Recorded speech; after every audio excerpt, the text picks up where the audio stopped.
the Dauntless. He arrives in his office with his inbox already near full and a folder marked urgent on the top. The tray was empty when he left half an hour ago. He sits at his desk and grabs the urgent folder and opens it. Well, that didn't take long. It turns out one of their undercity assets had gone AWOL and has now been retrieved. Mr. Moriarty had gone without his report in, and of course, that meant the hunters were at his every known location and scouring the area and its video files. They had found him embroiled in the midst of a hostage situation. The situation has been resolved in the favor of the undaunted and the public good, with the removal of several gang heads and the rescue and retrieval of several men kept in a brothel. The men have requested amnesty and were being relocated to Zalwar for protection. The military arcology under construction there has a lot of places a quintet of men can disperse into without being harassed. A cook is always appreciated on a military base after all. As for Moriarty, successfully retrieved. Given a warning at just how short his leash actually is, then his supplies were topped off. More temporary communicators needed to be handed out after all. They were working very well and the recruits just kept pouring in. They were using the memory duplication technique en masse. And while the investments were going well, the sheer difficulty of moving all the equipment to get every new soldier geared up, every new officer trained and sworn in fully, every single thing expanded by the numbers. But at this rate, the Undaunted would quintuple in size every single year. Still, there's more to do, and thankfully, he's already set up a system to help increase the logistical and command structure as well as the recruits. The Dauntless had grown to the point that another admiral would need to be sworn in soon. A full admiral. Likely one would be needed at every area with a great deal of undaunted control. Vuxa would need one. The arcology on Zalwar would need one when it was finished, as would Lacron. But it shouldn't be Sergeant Jasper. The man was not only conflicted, but he was going to have an insane amount of attention on him no matter what. A proper admiral needs to be able to step out of the light and focus on the logistics. The most important part of a leader is to provide for their people. You must provide a place for them, direction, supplies, morale, and wrangle all the political madness around them. He draws himself out of his thoughts that have veered off topic. There are several things of note with level 8 of Venspire, 4 very tight-knit gangs, and so far Moriarty's attempt to infiltrate has been forced to move at a slower pace than previously. He had tried to ingratiate himself to the friends of the gang leaders but had been rebuffed. He's going to infiltrate at the level of the up-and-comers, the more enthusiastic underlings, and get himself seen and slowly trusted by the groups. It would be slow, but it was a proven method, especially as he knew how to put on a different face for each gang. He didn't fully like that a self-taught criminal was so competent, but if Project Phoenix Fire was to succeed, it needed to attack the problem from as many angles as possible to suss out what the most effective method of combating that sheer urban decay was. Still, it was wise to be on high alert when it came to their forced conscripts, especially when your monitoring and retrieval operations open up enormous opportunities for them. There would be chaos following in the wake of the disappearance of the gang heads. Cistern vaguely wonders whether or not Moriarty would take credit to establish a fearsome reputation, attempt to use the power vacuum to ingratiate himself into that gang, or use it to press the other gangs into attacking their weakened neighbor. All of them were interesting options. Finding the end of the folder and noting that it was just an alert to things that he needed to be aware of, and not a fire he had to put out in some capacity, he nods to himself and sets it aside. Time to chew through the inbox. First from the top, a threat from an extremist branch of the Gravid faith that insisted that by having the beloved Cedars commit acts of violence, it tainted the seed and rendered the children prone to sin and slaughter. How many potential children do you murder for your dereliction of duty? There is a brief temptation to answer that question with not enough, but that's the kind of sass he warns his men against, mostly because it can start wars, or in this case, a potential holy crusade. Still, notices like this were best answered with the standard "with all due respect. Madam, please do not attempt to enforce your values and standards upon us. Thank you for your concern. Have a good day." It won't be enough, but it was the best way to proceed without aggravating the situation. Optics are important after all, and while outright attacking or insulting a religious organization is rarely a good idea, retaliating against one certainly is, especially if all your interactions towards them had been nothing but polite, cordial, and respectful.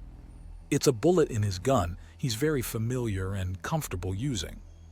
After all, why bother looking for an excuse to come down on someone where, with a little patience and good manners, they'll be kind enough to give you all the reason you need to drop the sky on them? Offenses never look good to politicians. They don't want to look too greedy to their voting bloc and allies. But a reprisal? A punitive response?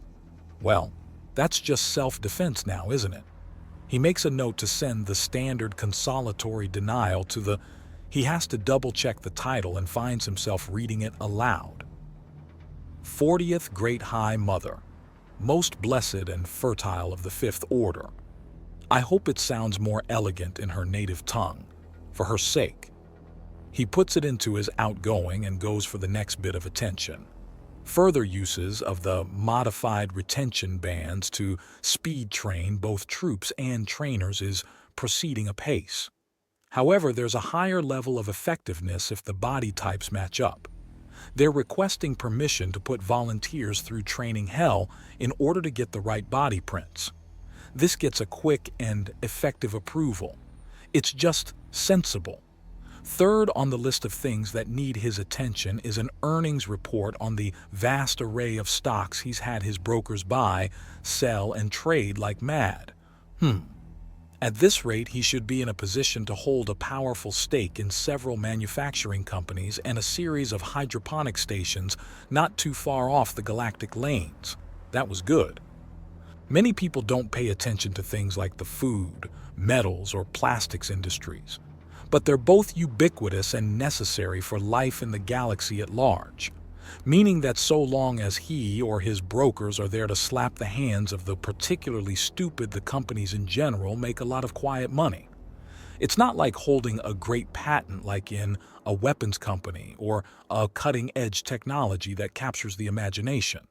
It has no real celebrities or huge swath of public attention. But when it comes to the industry of the galaxy, it's better to have the base stones of the pyramid rather than the tip. Money is nice, resources are nicer.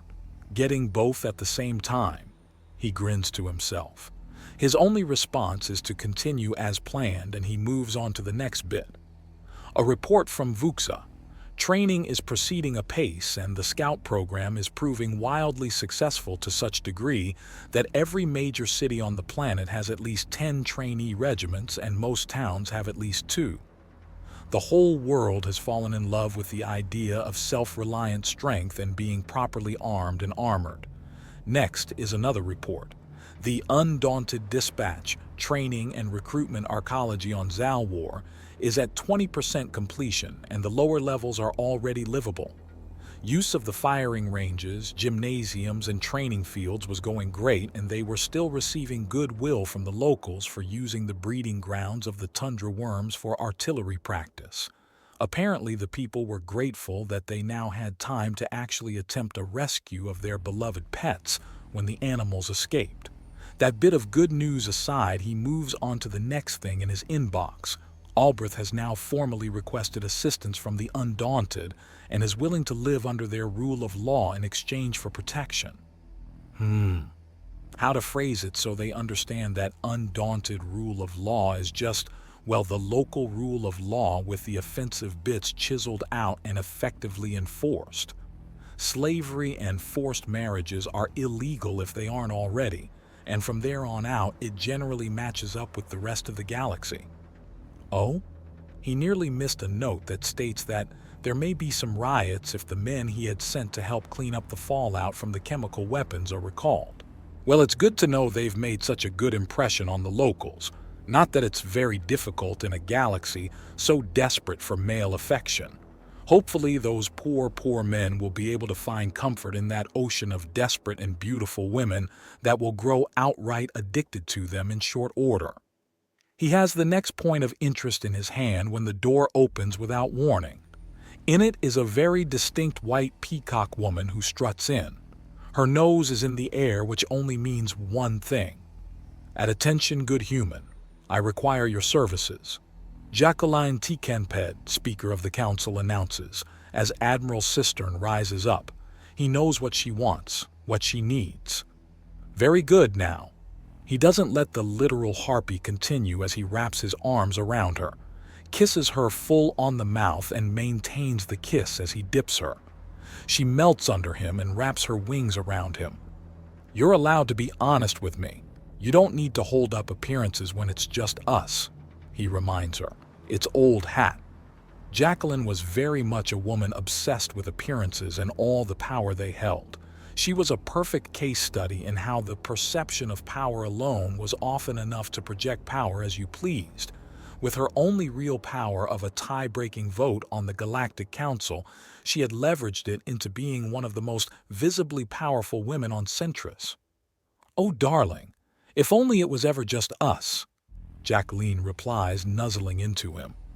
Still, now that the great beast has me in his arms, could you please? He stands up, long-tailed harpy woman still in his arms, and sits on his desk. With that bit of stability, he lightly massages her back. A slight touch of axiom gives it a deeper sense of relaxation. It was entirely possible for someone to do something similar with their own axiom. But according to Jacqueline, he had a magic touch to go with his magic taste and smell, and she was thoroughly hooked. So, care to tell me what has you all worked up? He asks. Oh, darling, my burdens are not yours. You have plenty to carry yourself. She croons under his touch. Stuck up and snotty in public, downright romantic, personable, and at times almost simpering in private. I've had almost nothing but good news today. I can take some bad off you, he assures her. Oh, it's the new building. After the bomb that shook the previous one to its foundations, there have been unending requests for people to have their offices reassigned. Over and over and over it goes, with myself as the messenger between departments. They could be told to back off. It's not your job to take of such things. Darling, however, will I maintain my prestige unless I have everyone knowing that I am the queen of the council chambers. And how can I be queen of the council chambers if I do not control it? I placed myself in this position years ago, but back then, we hadn't just moved to a new building and had every ambassador and their janitor thinking that meant they could just switch things around wherever and whenever they wanted. Their offices and chambers are where they are for a reason. Well, if it helps, I would not be opposed to my own office being moved around. I see a change of location like that to be more of an advantage than a detriment, so you have one area that you can use to leverage the situation. Thank you, darling. Although, truth be told, I've already had several plans in motion. You have simplified things a great deal, however. However, shall I thank you for it? Oh, I think we can come to a mutually beneficial agreement. The council is in session. She purrs as she slowly leans in to kiss him again.